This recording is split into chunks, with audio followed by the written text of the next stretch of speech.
तर stage daring जो भाग आहे तो सगळ्या म्हणजे परवा जे म्हणाले ना की आपल्याला मला उभं राहिलं की सगळे लोक माझ्याकडे बघायला लागतात आणि मग त्याच्यामुळं माझा कॉन्फिडन्स लेवल जातो किंवा कम्फर्ट लेवल जाते. त्यांचं असं म्हणणं होतं. बऱ्याच जणांना असंच वाटतं म्हणजे हे फिलिंग सगळ्यांचं आहे की मला इतर वेळेस बोलता येतं पण समोर सगळी लोकं आली आणि सगळे असे बघायला लागले आपल्या की ग्रुपमध्ये लोकांच्या पुढे जाऊन थांबलं की टेन्शन येतं. तर ते स्टेज डेअरिंग आता याच्या हा मुद्दाच एकदम गैरलागू कसा होतो. एक आहे ते म्हणजे तुम्ही बोलताय म्हणजे तुमचं नॉलेज हे त्यांच्यापेक्षा जास्त आहे. म्हणजे हे अपेक्षित आहे ना की तुम्ही काहीतरी त्यांना सांगताय. म्हणजे एक साधी तुम्हाला सुट्टीची सूचना सांगायची ती त्यांना माहीत नाही आणि तुम्हाला माहिती आहे. याचा अर्थ काय होतो. याचा अर्थ तुम्ही त्या पॉईंटला तुम्ही यांच्यापेक्षा सुपिरियर आहात.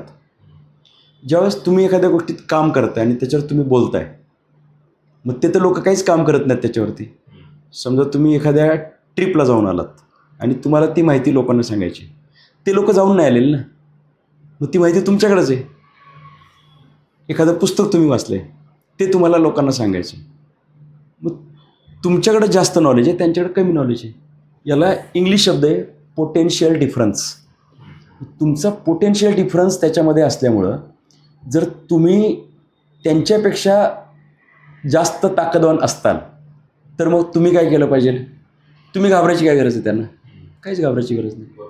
ही भीती कशामुळे आली आणि ते त्यांच्या डोक्यात काहीच नाही हा विषय. तुमच्या डोक्यातच हा विषय चालला आहे. म्हणजे तुमचंच मन तुमचा शत्रू आहे. ज्या दिवशी तुम्ही एखाद्या गोष्टीवरती काम केलं आहे तुमच्याकडे ती माहिती आहे.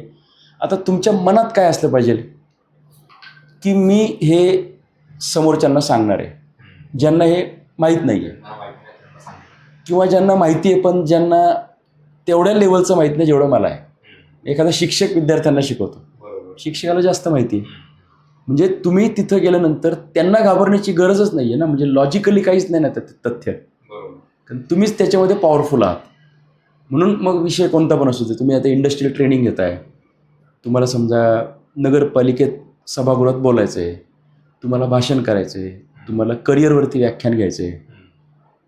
तुमच्याकडं जर त्यांच्यापेक्षा जास्त माहिती आहे पहिला मुद्दा क्लिअर कट खोडून टाकतो तुमचं की तुम्ही भीती असायची काहीच गरज नाही आहे की नाही. स्टेज डेअरिंग हा शब्दच मुळात चुकीचा आहे. तुम्ही गेलात वरती तर तुम्ही त्यांच्यावर राज्यच करायचं आहे ना. ठीक आहे तर राज्य करणं ही गोष्ट पुढची झाली. तुमचा अनुभव जर कमी असेल तर तुम्ही थोडंसं एक म्हणू शकता की लर्निंग फेजमध्ये आहात की बोलण्याच्या लर्निंग फेजमध्ये आहात. पण लोकांना काय आवडतं. लोकांना आर्टिक्युलेटेड किंवा असं काहीतरी मोठे शब्द वापरले तर ते लोकांना बिलकुल आवडत नाही. लोकांना तुम्ही जसे आहात तसं सांगायला लागलं. समजा एखादी आजी आहे आणि ती आजी मी वांग्याची भाजी कशी करते हे सांगते. आता ती विदर्भातली आजी आहे तर ती विदर्भातल्या भाषेतून बोलणं अपेक्षित आहे ना. मराठवाड्यातले मकरंद अनासपुरे ते गाजले कशामुळं. हां लोकल भाषा त्यांनी वापरली ना. त्याच्यामुळं तुम्ही परत हे घाबरून जायची गरज नाही की मी कोणती भाषा वापरू. मी पुणेरीच बोललं पाहिजे. मग ते तुमची जी भाषा आहे तीच भाषा तुम्ही तिथं वापरायला पाहिजे. त्याच भाषेतून बोला. ग्रामीण भाषेत बोलला तरी चालेल. मूळ मुद्दा असा आहे की नॉलेज ट्रान्सफर व्हायला पाहिजे. म्हणजे या हृदयाची त्या हृदयी या मेंदूतून त्या मेंदूत असं ही प्रक्रिया ना. म्हणून बरेच जण असं म्हणतात की आम्हाला पुढे गेलं की भीती वाटते. तर ती तुमची भीती आहे. ज्या क्षणी तुम्ही म्हणताल की काय भ्यायची काय गरज आहे. म्हणजे अंधारात गेल्यावरती आपण घाबरतो. अंधारात काहीच नसतं फक्त आपण घाबरतो. आता अंधाराला घाबरणं हा जसा इलॉजिकल प्रकार आहे. हां त्याच्यात अंधारात साप असेल खड्डा असेल तर ते घाबरायला म्हणजे काळजी घ्यायला पाहिजे. पण त्यामुळे स्टेजवरती गेल्यानंतर कारण नसताना घाबरणं चुकीचं आहे. मग यासाठी नॉलेज जास्त आहे मान्य. पण मग काही महत्त्वाच्या गोष्टी पण आहेत त्याच्यामध्ये. म्हणजे जर तुमचं मांडण्याची पद्धत तुम्हाला माहीत नाही आहे किंवा त्या सगळ्यांवरती होल्ड ठेवायचा माहीत नाही आहे तर तुम्हाला काही प्रमाणामध्ये तुमचा आत्मविश्वास जाऊ शकतो. हां मग तो आपण ह्याच्यात व्हॅलिड मुद्दा आहे. त्यासाठी काय लागेल तर सगळ्यात महत्त्वाची गोष्ट तुमची जर त्या विषयाची तयारी पूर्ण झाली. म्हणजे समजा तुम्ही 15 वर्ष एका कंपनीत काम करताय. तुम्हाला तेच फक्त समोरच्या लोकांना सांगायचे. 10वीतली मुलं आहेत किंवा 12वीतली मुलं आहेत आणि त्यांना तुम्हाला सांगायचं की मी केमिकल फॅक्टरीत कसं काम केलं. मग आता ठीक आहे ना, तुमच्याकडे जास्त नॉलेज आहे, घाबरायची गरज नाही. पण पुढचा मुद्दा येतो म्हणजे नेमकं काय सांगायचं हे तुमचं तयार पाहिजे, की मला हे 5 मुद्दे बोलायचे आहेत. मला 1 तास नाही बोलायचं, पण मला एक 15 मिनिटामध्ये 5 मुद्दे सांगायचे आहेत. मग हे 5 मुद्दे कोणते आहेत? तर ते तुमचे 5 मुद्दे तिथं भाषणाला जायच्या आधी, आता जर ते भाषण तुमचं पहिलं भाषण असेल तर मग तयारी केली पाहिजे. तयारी काय केली पाहिजे? पहिल्यांदा ते त्या श्रोत्यांसाठी कोणते मुद्दे हवेत. म्हणजे तिथं जर वयस्कर माणसं असतील तर कदाचित मुद्द्यांचा पॅटर्न बदलू शकतो. म्हणजे त्यांना काय हवं आहे त्या हिशोबाने तुमचे मुद्दे ठरले पाहिजेत.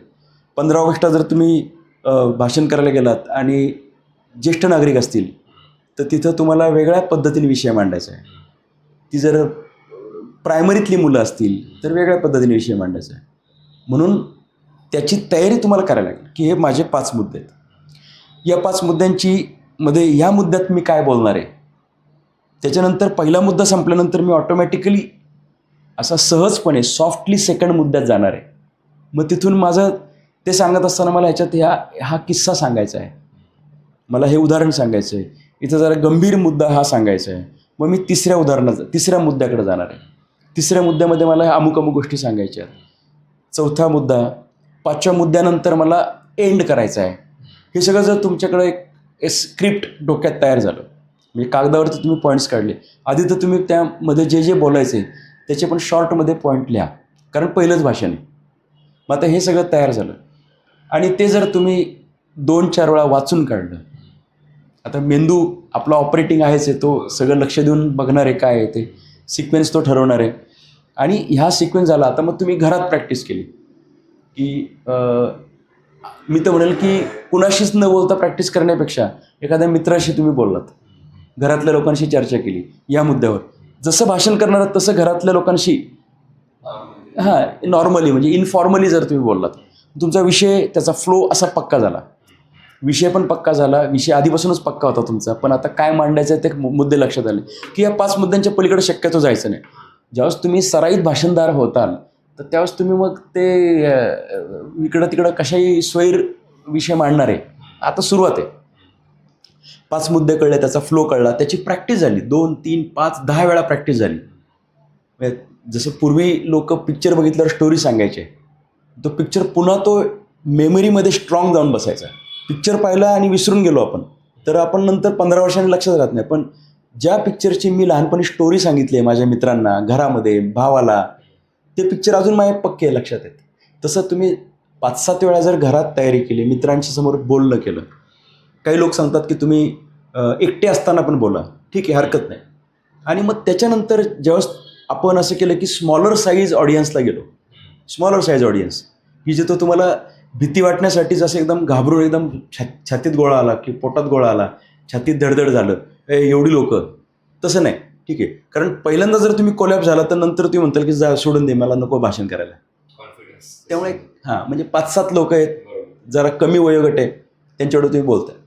एकदा का तो भाषण ते तुमच्याकडनं एकदा थ्रू झालं स्टेजवरतून, त्याचं कारण असं आहे की आम्ही गाणी पण म्हणतो, तर गाण्यांचे घरी प्रॅक्टिस केली, बाथरूम प्रॅक्टिस केली, सगळं केलं. त्याच्यानंतर एका स्टेजवरतून असं म्हणलं की जिथं अगदी मोजकेच पब्लिक होतं, ऐकणारे होते, तर त्याच्यानंतर तुम्हाला एकदा व्यासपीठाची सवय झाली की व्यासपीठावरून असं बोलायचं आहे. आता व्यासपीठावरतून बोलण्याचे बाकी अनेक मुद्दे आपण नंतरच्या व्हिडिओत बघू, पण आत्ता पहिला मुद्दा असा आहे की स्टेज डेअरिंग म्हणजे भीती घालवणं, त्यासाठी चाललं आहे. मग जरासा मोठा मॉब, आता हे स्टेज म्हणजे काय बालगंधर्वचं स्टेज नसणार आहे, साधं आपलं एक वर्गामध्ये तुम्ही बोलला. आणि हे बोलताना काय होणार आहे, आता बोलत असताना तुम्हाला तुमच्याच चुका कळणार आहेत. आणि इथं पुढचे लोक काय तुम्हाला लगेच आहे चुकलं असं म्हणणार नाही, ते आपलं तुमचेच माणसं आहेत असं समजा. मग 1दा 2दा 4दा तुम्ही अशी प्रॅक्टिस केली की इथं चुकतंय, तिथं बरोबर येतंय, पण ह्याबरोबर हे पण कळणार आहे की माझं हे एकदम बरोबर येतंय, माझ्या ह्या ठिकाणी टाळ्या पडू शकतात. हे उदाहरण मला आयत्या वेळेस सुचलं. आता आयत्या वेळेस ज्याला आपण उत्स्फूर्त भाषण म्हणतो ते नंतर बघू आपण, पहिल्यांदा स्टेज डेअरिंग. तर ही एकदा प्रॅक्टिस झाली की मग जरा मोठ्या साईजला आपण सामोरं जायचं. एकदम तयार असलेला विषय जो आहे, एकदम फिक्स आपलं माहिती आहे, याच्यात काय विषयात अडचण नाही, म्हणजे स्टेज हा फक्त निमित्त झाला आपलं बोलण्याचं. अशी एकदा प्रॅक्टिस झाली की मग सराव होतो. मग कधी कधी लोकांच्या पॉझिटिव्ह रिॲक्शन येतात, मग भीती जाऊन कॉन्फिडन्स वाढायला लागतो. आणि असं वाटायला लागतं की आता कधी कधी मी स्टेजवर जातो.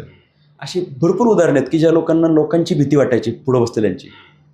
पण फक्त प्रॅक्टिस मेक्स मॅन परफेक्ट या हिशोबाने. पहिला मुद्दा मी काय सांगितलं की तुमचा ह्या विषयातला अभ्यास आहे जो समोरच्यांचा नाही आहे. ओके. दुसरा मुद्दा सांगितला की तुम्ही त्या मुद्द्यांची तयारी केली, त्याचे मुद्दे काढले, त्याचा फ्लो ठरवला, नंतर तुम्ही त्याच्यात काय बोलायचं ते फिक्स केलं, मग त्याची तुम्ही 1दा 2दा 4दा 10दा प्रॅक्टिस केली ॲट होम विथ फ्रेंड्स असं. नंतर मग एक छोटं व्यासपीठ पाहिलं, छोट्या व्यासपीठ 5-7 लोकांच्या पुढं बोललात, मग त्याची एक 5-6 वेळा प्रॅक्टिस केली. मग जरा मोठ्या मॉबला गेलात आणि तिथं पॉवरफुल भाषण झालं. आता तुम्ही मागे वळून पाहणार नाही. पाण्याची भीती वाटते पोहताना, पण एकदा का पोहायला शिकलो आपण तर आपण कधीच विसरू शकत नाही पोहायचं. पाणी दिसलं की तुम्ही पोहायला. समुद्र किती खोल आहे हा महत्त्वाचा मुद्दा नसतो, विहीर किती खोल आहे महत्त्वाचा. तुला सरफेसला पोहता येतं आहे की मग ते म्हणजे पोहणाऱ्या माणूस हा खोलीला घाबरत नाही. तसं भाषण करणाऱ्या माणसाने समोर किती लोक त्याला भ्यायची गरजच नाही, कारण तुला. आणि मग तू त्यांच्यावरती हुकूमत गाजवतो, मग सगळ्यांकडे बघून बोलणार. आता मी ज्यावेळेस पहिलीत होतो त्यावेळेस मला एका कुणीतरी मार्गदर्शकाने सांगितलं होतं त्यावेळेस की पुढची मुलं जर तुझ्याकडे बघतात असं तुला वाटलं आणि तुला जर त्याचं प्रेशर आलं तर तू एक काळजी घे की भिंतीकडे बघून बोल. पण माझं मत आहे की ते चुकीचं आहे, कारण आपण माणसांच्या समोर बोलतोय, आपण काही यंत्रांसमोर बोलत नाही. त्यामुळं हळूहळू ती प्रॅक्टिस पण ठेवायची की लोकांकडे बघून बोलतोय, कारण लोकांचे रिॲक्शन्स हे तुम्हाला त्यावेळेसची तुमची बॅटरी चार्ज करत असतात. आपण म्हणतो ना की एखाद्या केसमध्ये ऑटो चार्जिंग असतं, लोकांचा प्रतिसादच तुमचा चार्जिंग आहे एक प्रकारचं. त्यामुळे भीती हा विषय मागे पडतो आणि मग तुम्ही दणकून बोलायला लागता. एक अशी वेळ येते की जेवढे जास्त पब्लिक तेवढं तुम्ही जास्त खुश होता. सुरुवातीला तुम्हाला काय वाटतं कमी लोक असायला पाहिजेत. आता काही लोक म्हणतात की मला भाषणाला जर उभं केलं तर मी आधीपासून घाबरलो असतो की माझा नंबर नको, माझं नाव नको घ्यायला. पण मग याच्यातून भाषण होऊ शकत नाही.